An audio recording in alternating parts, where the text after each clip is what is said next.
Gothenburg is one of Sweden's most diverse cities. It should be a model for integration.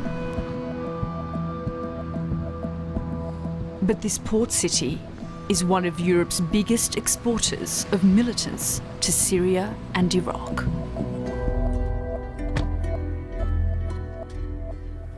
Many of these kids who travel to places like Syria and Iraq come from places like this, immigrant neighbourhoods on the fringes of Sweden's towns and cities.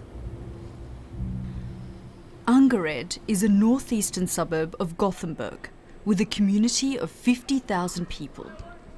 Over 65% of young people here drop out of school by the time they're 15, and unemployment is higher than the national average.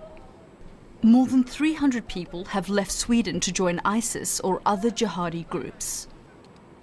I've come to meet a young man who we've been told has been radicalized and has some hardline views. We've agreed to protect his identity. First of all, I haven't pledged allegiance to any group. This is my Muslim beliefs. I believe that all of Allah's laws should prevail above all other laws. So you saying that you want to bring your laws into this country goes against the values of this country? I like this country. I love many of these people here. I want the best for them. And the best thing for them, what I think, is Allah's laws. But how will that happen? God will fix it.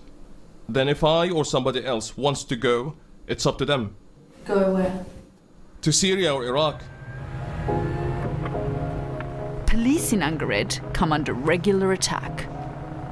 The area is classified as vulnerable, with high rates of crime, gang violence and drug offences.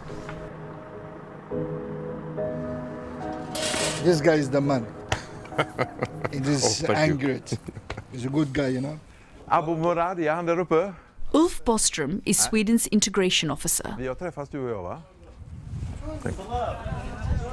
By getting to know people living here, he's trying to build trust in the police. Hallå, hallå. Ja, ja. Hallå. At a local mosque, an imam is shouted down for condemning extremism.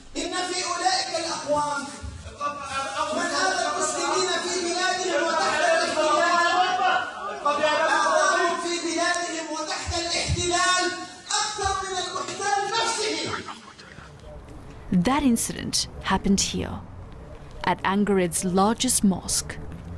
We know that we have many challenges here in this district, Angered. So we have to achieve our goals by doing, by working, not only by words. But that's not what a lot of these young people are saying in the communities. They're saying you should go and wage jihad, you should practice very extreme forms of Sharia law, and you should be going to Syria and Iraq. And more than 100 already have. Yes, it's a crisis actually, but it's not only our responsibility. We put a lot of responsibility to the mosques, to the church and to the other associations. The police have to do their work first. And what's happened to all the people who have come back from Syria and Iraq? Well, there are some 300, I heard a figure 311. And none of them that have come back have we arrested. And we haven't bring anyone to court. Why is that? I think our terrorist law is not functioning well enough. The problem of radicalization isn't just limited to the fringes of this city. Reports in Swedish media have claimed that this mosque in the centre of Gothenburg itself has ties to various Islamist and terrorist-designated organisations. We know the spiritual leader of Al-Shabaab, Hassan Hussein, was invited here in 2009, and it's where IS fighter Mikhail Skramo preached. We're just getting permission to be able to film around here now.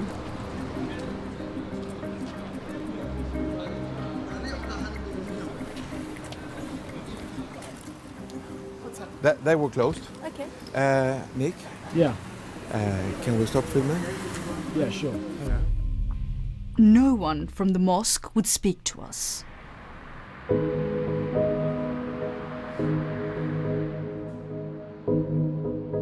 A According to Swedish intelligence, about 140 people have returned to Sweden from Syria and Iraq since 2012. Swedish law was changed only in April, making it illegal to travel abroad intending to commit acts of terrorism. We're in a secret location. I'm about to meet a young woman who says she's just returned from Syria.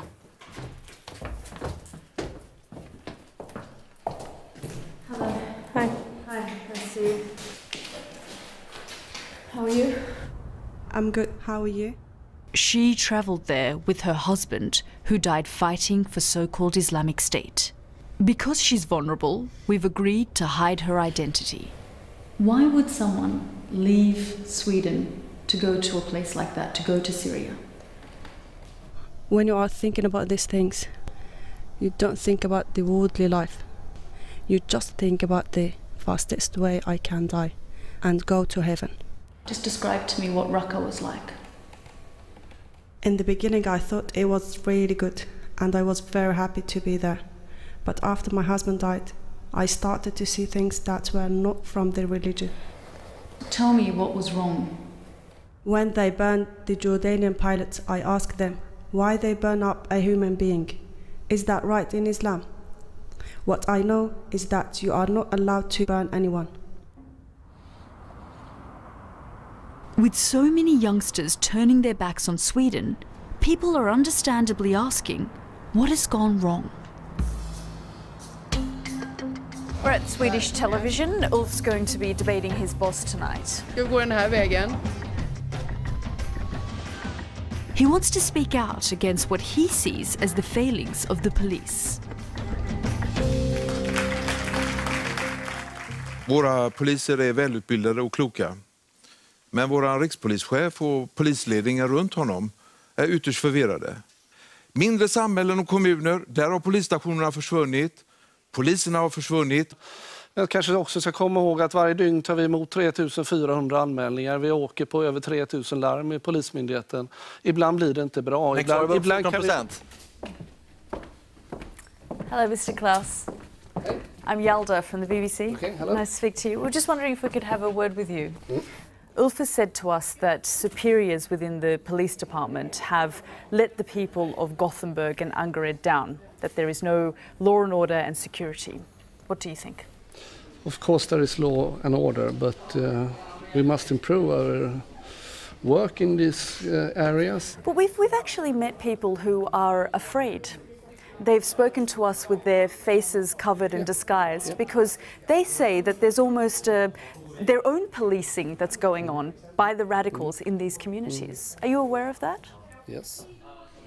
We have problem with a parallel society in these areas.